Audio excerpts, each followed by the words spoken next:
How to use Google Webmaster Tools for SEO in 2016. RankYa fan special video. As you may know, I've actually created a complete course showing you all the features from Google Webmaster Tools. So keep that in mind to reference any feature that you may like to explore a little bit more in detail. So let's go and let's talk about this Google Webmaster Tools for improving our website. Because it comes from Google, it's important. Once you verify your site, let's press on this. Also keep in mind to comment if you do not like the manner that I will be showing you in this video. That means I'll be working at my normal pace. So you may need to pause this video and re-watch it and so on. Okay. So we pressed on this, we went here. Here we can go to site settings and set a preferred domain. For you to be able to do that though, you need to add a property being the other version of your site. As you can see, I have the www version verified, but also non-www also verified. So once you set the preferred domain, then you can analyze either one, whichever you have preferred, okay? So let's move on. Let's take a look at messages. Messages are important because you have the website, it may be using cached version. So then when you visit it, everything seems okay. But as far as Google is concerned, it may have issues with your site. So then it will actually message you. The setting for that is Search Console Preferences. You can enable certain issues to be emailed to you. So you can keep an eye on that, okay? So let's close that and let's go back to this site here. Search appearance, we have HTML improvements. Here you should have no issues. So Google should not see any problems in HTML improvements, telling you suggestions to improve it. In my example, it seems that I have actually missed duplicate meta description as well as duplicate title tags. So pressing on that, you can then press on this to explore what the issue is. Here it seems that both of these pages have the same content, thus duplicate. So as you can see, this is the URL, but now I fixed that by using 301 redirection, telling Google, okay, you know what? Yes, I'm aware that they are duplicate. Use this version. This is the canonical version. How you can do that is log into your web hosting manager. You have two different options. One is you can modify .htxs file, or you'll have a feature on your web hosting manager for redirection. You can always utilize 301 redirection for issues as we've just seen. How you do that, you simply say abc.html or .php, whichever file extension you're using, redirects to new .html or PHP and so on, right? So 301 redirection can be done easily here. So let's move on. Site links. Site links are when people search for some search terms,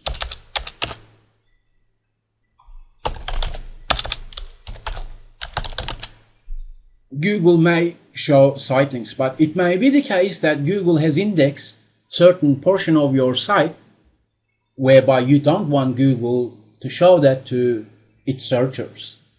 If that's the case, you can actually demote a site link here as well, okay? Accelerate mobile pages is something new. I don't know what Google's thinking here. In 2016, you can actually leave that aside and focus on creating content. But if you say, no, I want to take advantage of this new feature, mobile accelerated pages, all this stuff, then surely you can explore it.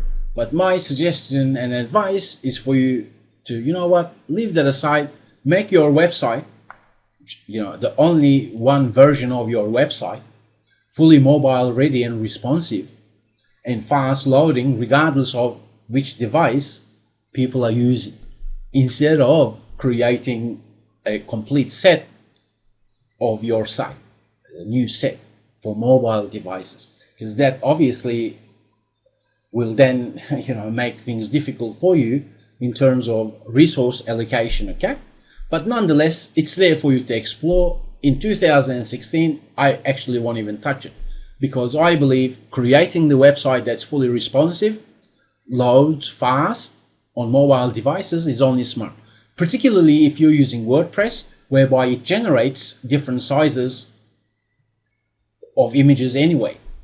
So, images are the bottleneck. So let's take a look. Structured data. In 2016, structured data is important because Google officially supports certain types of structured data elements. Enabling rich snippets is very important for various websites, and perhaps yours as well. If that's the case, focus on it in a sense that Google Webmaster Tools structured data section should not show you any items with errors. If you're using content management systems like WordPress, entry atoms are the common issues, right? If you see that, no worries, because I have the videos that shows you how to go in and manually fix that. But if you say, you know what, I don't know how to do all that stuff, no problems, because I actually created a plugin for a small fee that will actually fix that up for you. Nonetheless, you should not have any items with errors, because this is how Google is seeing your site, okay? And if anything, you don't want any errors. So let's move on. Let's look at what else. International targeting obviously is important. If you have a multilingual site, you can surely select the country for the target audience through Google Webmaster Tools, telling Google a bit more insights about your business and your website. Mobile usability is obviously important. I shouldn't even say that to you. I have video tutorials, couple of them, showing you how to fix this. In this example, that's an old URL from last year. So the site is all done as far as my site is concerned. But nonetheless, mobile usability issues for mobile search results is absolutely important to correct. Let's take a look. Links to your site. Here you can see the links that Google is willing to show you. Now at this stage you may say, you know what, I actually know that I have different backlinks pointing back to my site. No problems. You should focus on what is not natural. Meaning, there's a lot of website analyzers who's going to give you backlinks, right? That's part of internet, so it's not going to affect your rankings. But if somehow some SEO expert has sold you backlinking packages coming from all spam sites, then I have a video tutorial that shows you how to disavow lots of spammy backlinks. Now, I can't say a figure as far as, if you have 100 spammy backlinks, go and use the disavow tool. Or if you have 50 backlinks that is spam, use the disavow tool. It will depend on your website. So nonetheless, you should see the links pointing back to your site are the ones that is based on quality. Okay? Also, keep an eye out on this, how your data is linked. That means how you're using the anchor text on those backlinks. And if anything, you want diverse set of keywords instead of just using the same keyword over and over again.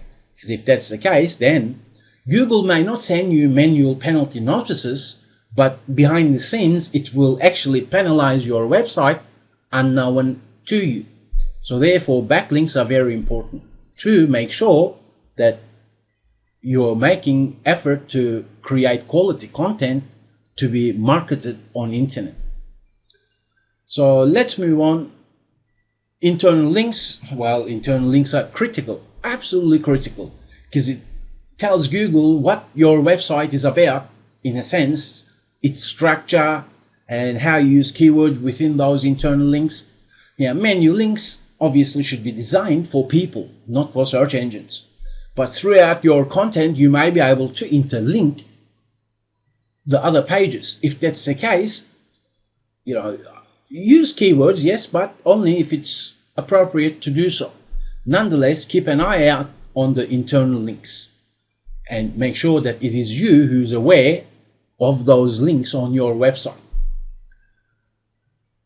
Let's take a look at search analytics. This is important, obviously, because it's to do with what people are searching, what keywords and so on, or device types and so on. Google Analytics shows you more insights, but nonetheless, let me show you a couple of tips and tricks here. You have links here to check boxes to see the position, click-through rate, impressions, clicks. As you can see, each line shows you something different.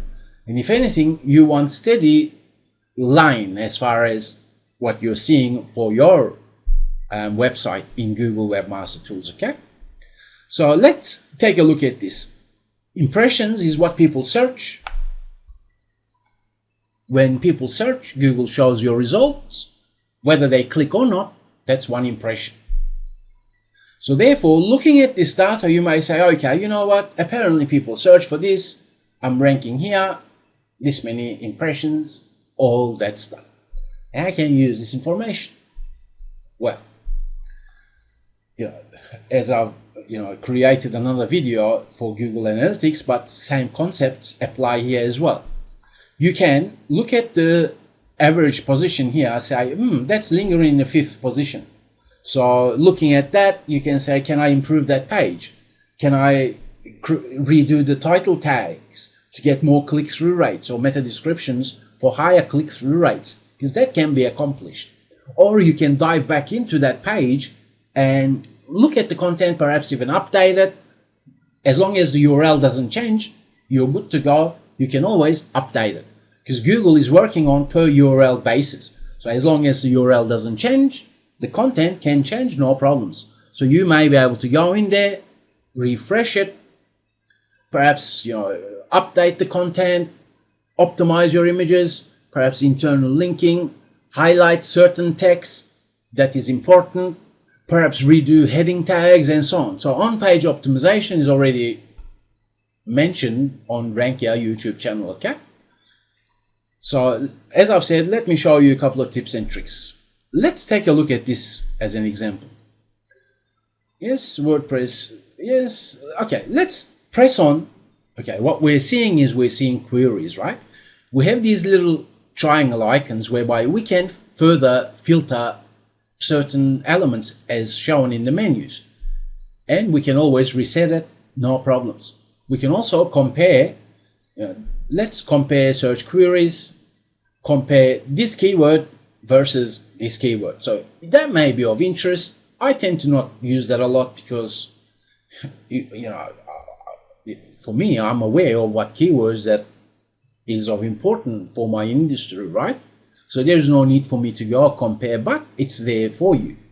So let's press on this link here while we have the queries checked. Now, if we press on this, let's see what happens. It's saying, you know what? For these queries, wrapped in brackets, as you can see, it's telling you to press on pages. Let's press on pages. For these queries, apparently these 2 pages are of importance. So now let's go and reset that to go back. Let's reset this as well. Let's press on queries again. So keep that in mind. You can always play around with these settings, right? To see different data. So let's now press on pages itself to see how our pages are performing. Looking at this and looking at certain impressions and the click-through rates, we may say, you know what? It seems, let's take a look at this one. Google Analytics in header or footer. Should I put Google Analytics tracking code in the header or footer? Let's press on that particular link while we are on pages. Let's press on it. Here, it's now telling us to go and press on queries. Now, as you can see, I've just shown you 2 different methods to see 2 different set of data for you to further analyze. Now, what I am looking at right now, Google Webmaster Tools is telling me for this particular landing page, These were the queries that's been conducted for people to land on that page. Make sense? So now you can see which ones can be a little bit more important for you to perhaps, refresh the page if you're not ranking high, depending on the impression count. Or can you say, okay, can I create another content that perhaps uses not the same, but perhaps similar keywords? Make sense? As long as it's ideal for your website visitors. Also, you have the date ranges here. So let's reset everything. I tend to do that a lot. I tend to reset it after I look at certain data, because then I know exactly what I am seeing instead of getting confused, right? Date ranges, what you want. Let's remove the clicks, impressions, just to show you. As you can see, this chart here is showing me, you know what? Within these dates, something has been terribly wrong with my site here. Because look at the spike. Meaning, what you want is you want steady line there.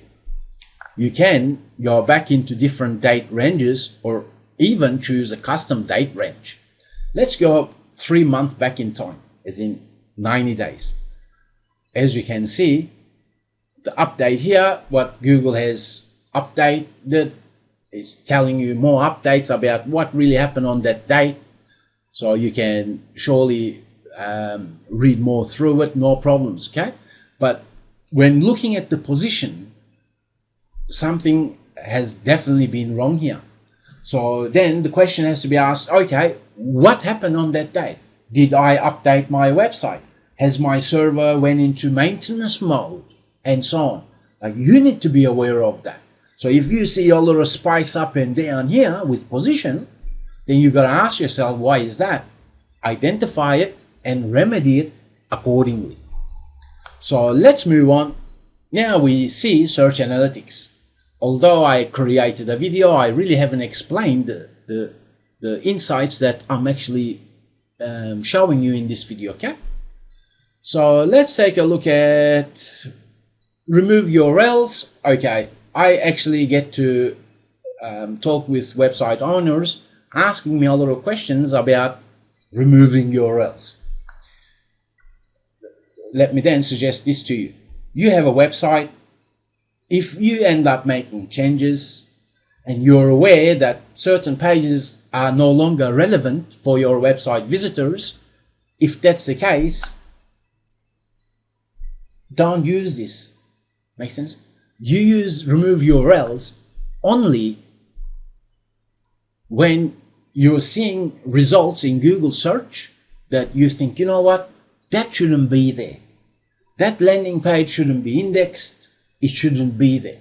Now, if that's the case, then you don't go and use this tool straight away. Instead, what you can do, let me show you my local copy, knowing that your content management system is residing on your web server. That means you can log into your file manager and modify certain things. I'm taking WordPress as an example just to show you. So I'm showing you the WordPress themes folder, whereby here I can go to header.php, edit it, and then within this file here, I can say, you know what, I'll demonstrate the code to you just here so that you actually see, right? So that means, let's imagine page A, you don't want Google to see, and you want to utilize remove URLs for that page A. If that's the case, you actually have to do this first before you go and use that remove URL feature. This is for WordPress. We're saying if is page A, or you can give the page ID, as in, let's say, page 99, so on, right? So for WordPress, let's say A. If it's page A,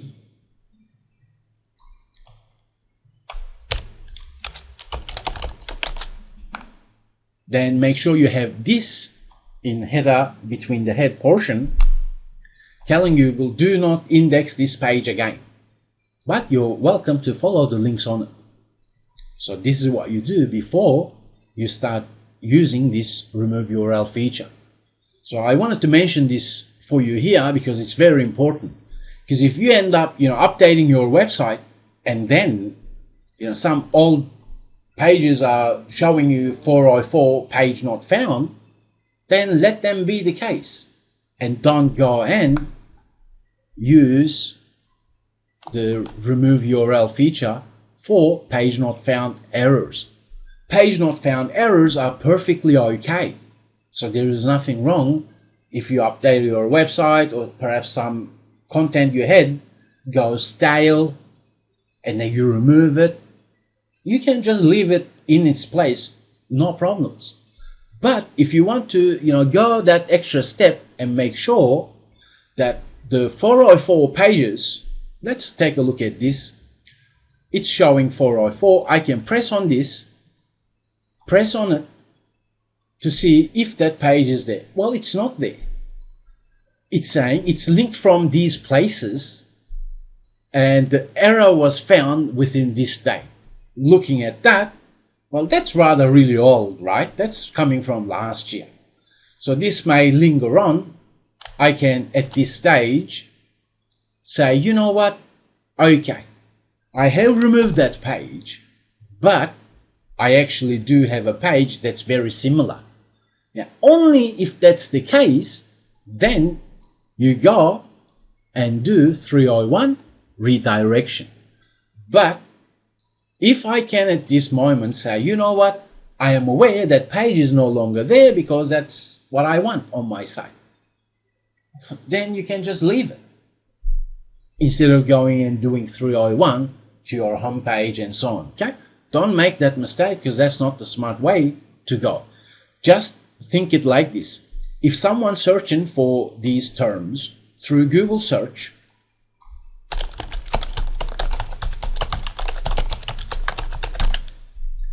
and if I had that page that was ranking, bringing website traffic, it had some links pointing to it, but it's no longer on my site, for whatever the reason. Well, if someone searches for this, and if I then go and utilize 301 redirection, telling people to go to my homepage, and if my homepage is showing here for these terms, and someone clicks on it, well, on my homepage, they're not going to find the answer for that question. And then Google keeps a track of all those things. So as you can see, sometimes it's smart to just leave 404 and mark as fixed. No problems. So you're not going to make a huge difference because if the content is no longer there, it's no longer there. You don't need to do 301. But if you can say, you know what, there is a similar content on my site, then and only then go and utilize 301 redirection. So let's move on. Security issues is something very important. While here, let me show you the Google Index content keywords. Content keywords is content keywords. It's just a count of words. So you don't have to go in there and start doing keyword density and all that stuff, right? Just write for people. At the end of the day, you look at this and say, okay, you know what? Are these keywords the keywords that I am using on my site? And if there are any other keywords that you think, you know what, the Viagra keyword shouldn't be in there and Google is showing me that it has content keywords. If that's the case, then you need to do security audit on your site. Okay, so content keywords, let's look at that. Yes, we have looked at that. Robots.tester. This is important. This is how Google is seeing your site. As in, you control the crawling of Googlebot or other Google user agents depending on certain parts of your site. That means you can control how Google crawls your site through robots.txt file. If you're using robots.txt file, make sure down the below of that text file you have links pointing to your XML sitemaps. XML sitemaps are critical for Google to be aware of the changes on your website as well as crawl your website more efficiently. So make sure that when you go in here and start doing the testing, you can say, okay, how about folder CSS? Can Googlebot access that? It's saying, you know what, that's allowed. Or you can say, how about my contact page? Can Googlebot see that? It's allowed. Let's take this as an example to see if it's allowed. Let's test it. It's saying, you know what, this line, this directive is blocking Googlebot accessing this part of my site. Make sense? So this is the tool to use to just double check things. Depending on the type of website you have, you may like to explore, let's say, Googlebot. Can Googlebot see that? As you can see, for Googlebot, they can see it. Make sense? So robots.txt tester is there for you to explore. But let's take a look at fetch as Google. Partial, redirected, all this stuff. Now, how in the world can you use this? The most common problem that I tend to see when working for clients is that JavaScript and CSS files are blocked. Let's press on this. It's saying partial. That means Google only could see partial content on my pages. This is how people see, but how people see may be different to how Google sees it. That's why certain scripts you actually can't do much about because it's external, right? But for your own site, if you have CSS or JS blocked, here's what you can do. While here on our web hosting manager, let's press on files, go to file manager, locate robots.txt, let's edit that, and here all you need to do is just have this here, allow /**.js, next line, allow :/*.css, telling Google, you know what, you can access those, so see my pages better. Okay, so that's the common things that I see. Perhaps that may be of interest to you when robots.txt file is blocking certain JavaScript or CSS files. It will warn you as far as severity of it. As you can see, these are blocked, and in this example, temporary unreachable. That means at the time of Google's requesting that URL resource, then Google actually couldn't reach it. That's temporary. It may be just a temporary thing, so you don't have to stress about that, okay? But nonetheless, you can fetch as Google. This is what Google's going to show you from the front end. This is the visual side of it, saying, okay, this is how we saw it. This is how people see it.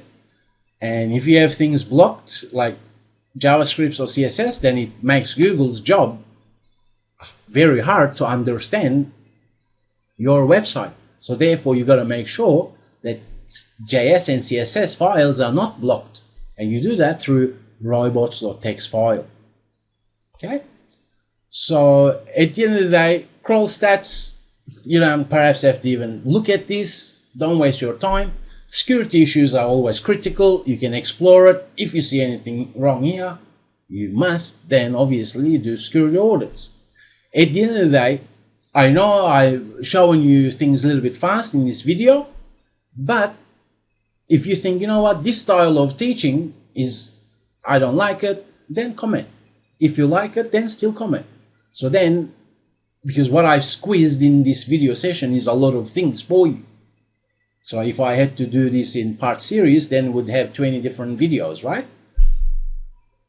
At the end of the day, Google Webmaster Tools is there for you to use for search engine optimization in 2016. I thank you very much for learning with me, and I'll talk with you in the next video session.